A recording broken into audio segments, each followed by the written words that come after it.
Welcome to another edition of You and Me and Multiple Sclerosis. My name is Pam, and I've been living with multiple sclerosis for 37 years. Well, I just received in my email inbox an article from Medscape. It's a publication of WebMD, and I signed up for that so that I could get news on different topics related to neurology, MS in particular, although they cover more than that. But the one I got the other day, it's called New Guidelines on MRI Use in Patients with MS Explained. I have been hearing some of the controversy around that, and it was pretty interesting to find that there are new guidelines, although according to the article, as you'll see, they were published way back in August, so it's not like this is hot off the press. But it occurs to me that many folks may not even have a lot of background on this whole issue. So before I explain what the new guidelines are, I think I'll talk a little bit about gadolinium and how it's used. So the things that we're going to be looking at today will be basically answering 4 questions. First of all, what is gadolinium? Second, how is it used in MRIs? Third, what's the controversy about? And fourth, finally, what are the new guidelines and how are they addressing that controversy? And in order for me to do justice to this topic, I've looked at a number of YouTube videos and websites to find the best explanations of these various questions. So what I'm going to do today is give you snippets of different videos so you can hear the experts actually talking about it, and you don't have to assume that perhaps I know what I'm talking about and perhaps I don't. Gadolinium is a silvery white malleable and ductile metal with an atomic number of 64. On the periodic table, it's part of the lanthanide series, classically listed at the bottom of the main table, along with the actinide series to provide some symmetry to the table itself. And gadolinium is toxic to the human body.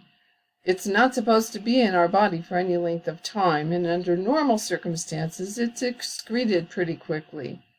But lest we think that it's uniquely toxic, let's remember that a lot of other metals and things that medicine has been using for us are not healthy either, right?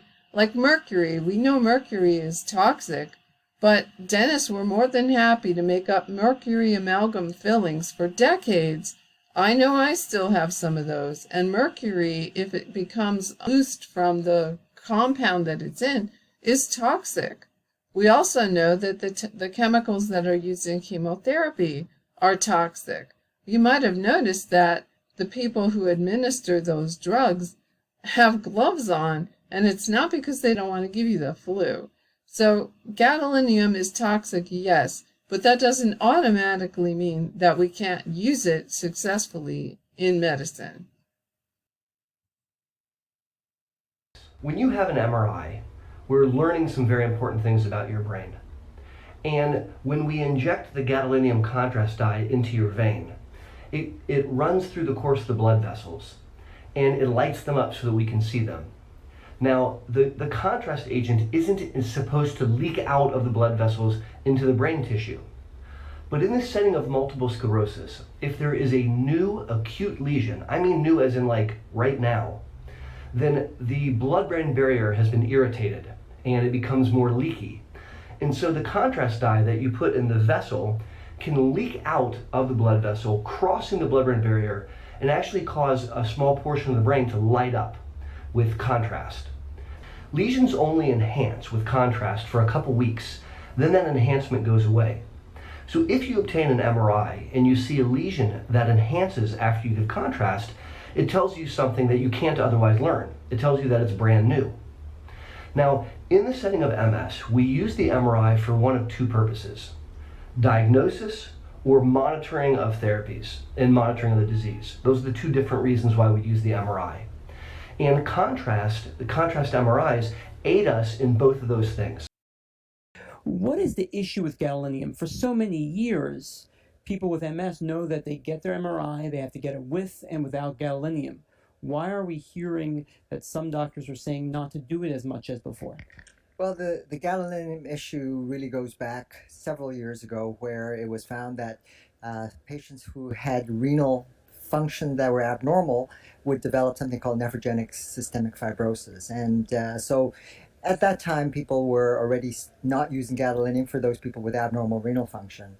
But what has come up in the last year and a half, 2 years, is evidence that shows that even in people who have normal renal function, that gadolinium has been found to stay in the body, in the brain, in the bone, and in the skin after repeated uses of gadolinium. And the question that is asked is whether that gadolinium that stays there is of any harm whatsoever. And so people are probably aware of a number of news reports, particularly from the FDA, for example, and really indicating that from the studies that have been done, there really has been no evidence that there is any adverse events from the gadolinium accumulation. But we all know that not having the evidence doesn't mean that there is no evidence. And so it has really asked us to consider how we best use gadolinium. In 2013, a new issue came up that there was a signal change in the brain of patients that received gadolinium-based contrast agents. From 2013 to today, what they found was that some of the gadolinium that we're administering to our patients is staying in the body, in different places in the body, for weeks, months, maybe years. An extremely, extremely small amount, but it's not zero. There's a lot of discussion about the structure of the agent, macrocyclic versus linear, ionic versus non-ionic. And there are some truisms and generalizations that we can get away with making. In general, macrocyclic agents tend to leave less in the body than do the linear agents. But within the macrocyclic agents and within the linear agents, there seem to be significant differences on those agents themselves, how much they leave. And we know that gadolinium is toxic. Gadolinium is a heavy metal. It's in the lanthanide series. It's an element. Oxygen, nitrogen, potassium, it's an element. But nobody's administering heavy metals to humans. I like to tell my patients that heavy metal in any form is toxic to humanity. So what we do is we take the same gadolinium ion and we tie it up. In medical speak, the suture is ligated. That means you tied it up. So we take a ligand molecule to tie up the gadolinium complex. Okay, so let's go ahead and take a look at the Medscape article that I received the other day. New guidelines on MRI use in patients with MS explained. I'm not going to go over all of this. I'll put the link in the description below, along with links to all the videos that I've extracted from for this video. I would recommend that you read this, but I'm not, like I said, I'm not going to go through all of it. I'm just going to highlight the parts that I think are the most useful for us to look at. One thing that's important to note is that there is a link here to the guidelines themselves. They were published in the Lancet. You can see these for free, but you do need to sign up to be able to see it. So I'll put the link in the description also for that. There's a lot of stuff in there besides just the use of gadolinium, but for the purposes of this video, the thing we're most interested in is the use of gadolinium. So as far as guidance that is now provided for using 3D techniques as opposed to two-dimensional techniques, we won't go into detail on that here, but as you can see, the guidelines include that. And this is the part that's important. The use of gadolinium-based contrast agents is needed to diagnose MS and to rule out other diseases. And then it tells that the time needs to be ideally about 10 minutes after injection, but no less than 5.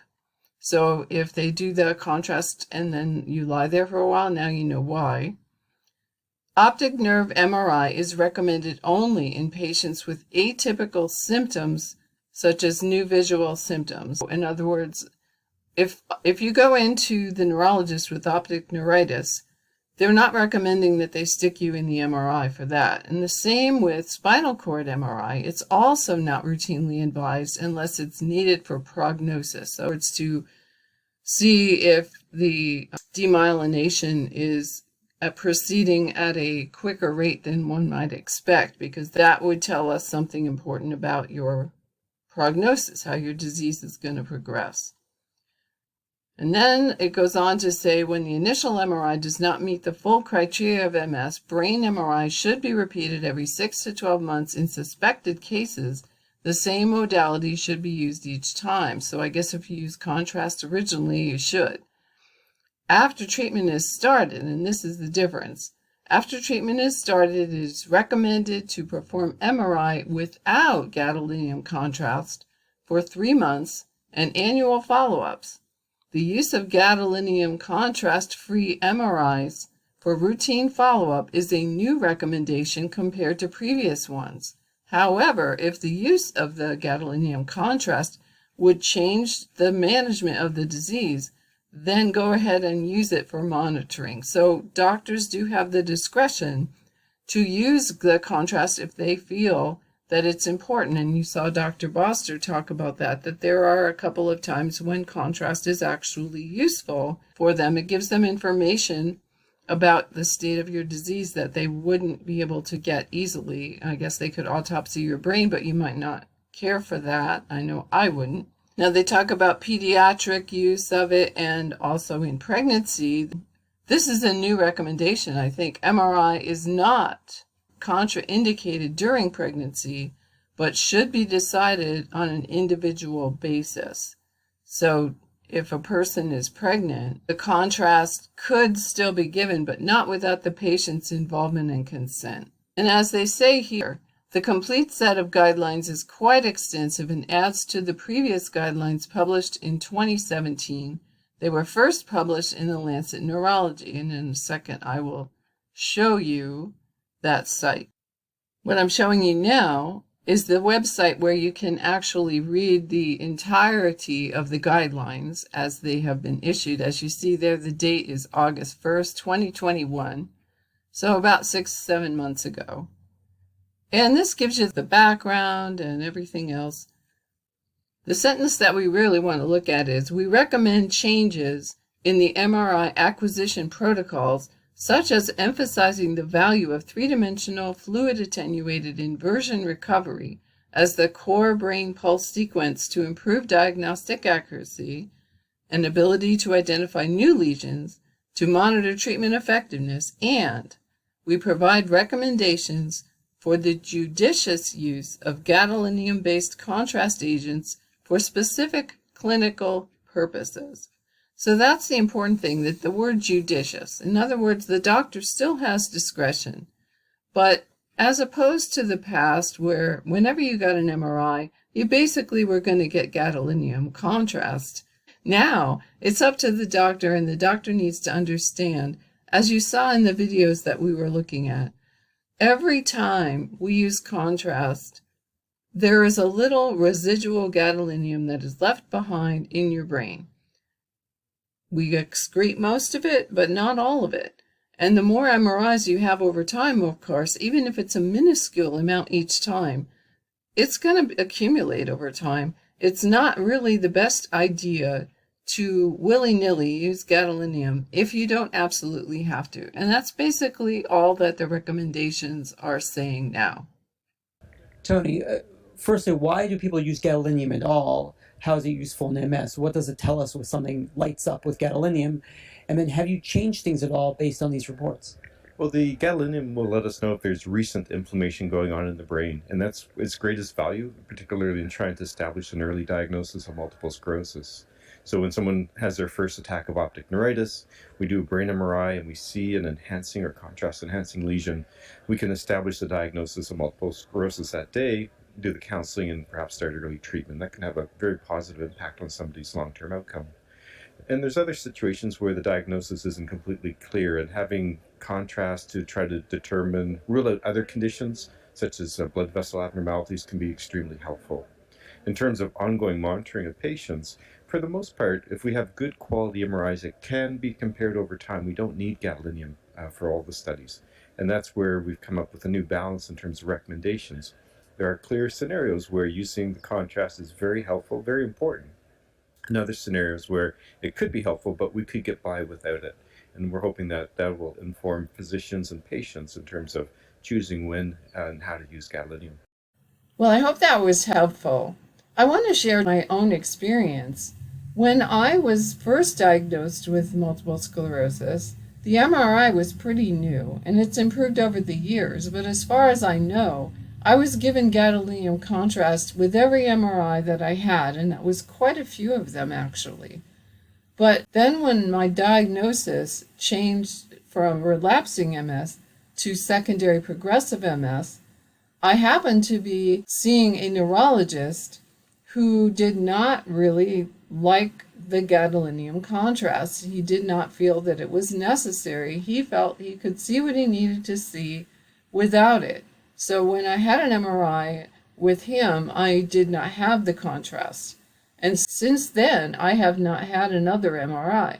But if I were to have one, you can bet I would be asking some questions about how and why the gadolinium was going to be administered. I may have told you in a prior video, I only have one kidney, but that's a possible issue.